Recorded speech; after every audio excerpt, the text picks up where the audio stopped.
Hi boys and girls, this is Miss Liz. This week I thought I would read one of my favorite books to you guys, Giraffes Can't Dance by Giles Andre and Guy Parker Reese.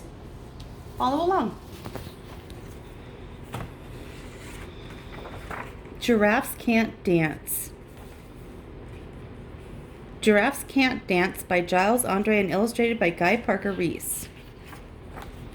Gerald was a tall giraffe whose neck was long and slim, but his knees were awfully crooked and his legs were rather thin. He was very good at standing still and munching shoots off trees, but when he tried to run around, he buckled at the knees.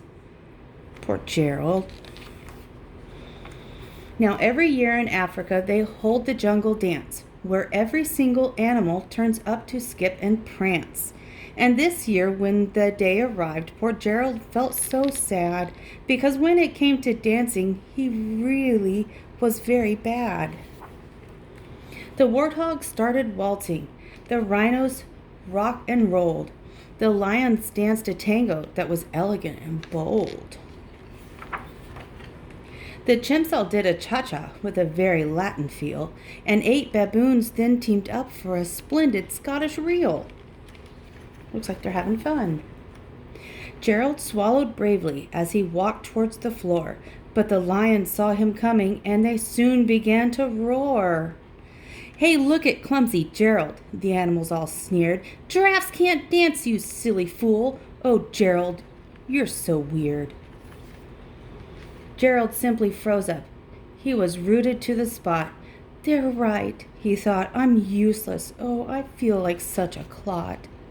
So he crept off from the dancing floor and he started walking home. He'd never felt so sad before, so sad and so alone. Then he found a little clearing and he looked up at the sky. "The moon can be so beautiful," he whispered with a sigh. "Excuse me," coughed a cricket, who'd seen Gerald earlier on, "but sometimes when you're different, you just need a different song." So maybe he can dance. "Listen to the swaying grass and listen to the trees. To me, the sweetest music is those branches in the breeze. So imagine that the lovely moon is playing just for you. Everything makes music if you really want it to." Do you see the moon? There's that cricket.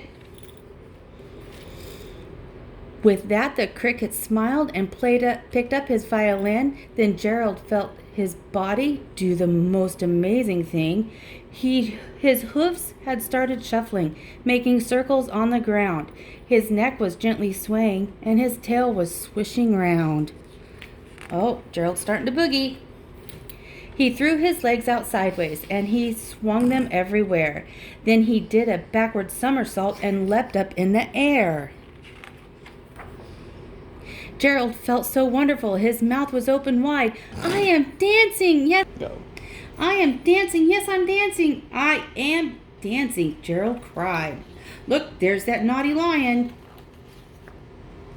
Then one by one, each animal who'd been there at the dance arrived while Gerald boogied on and watched him quite entranced.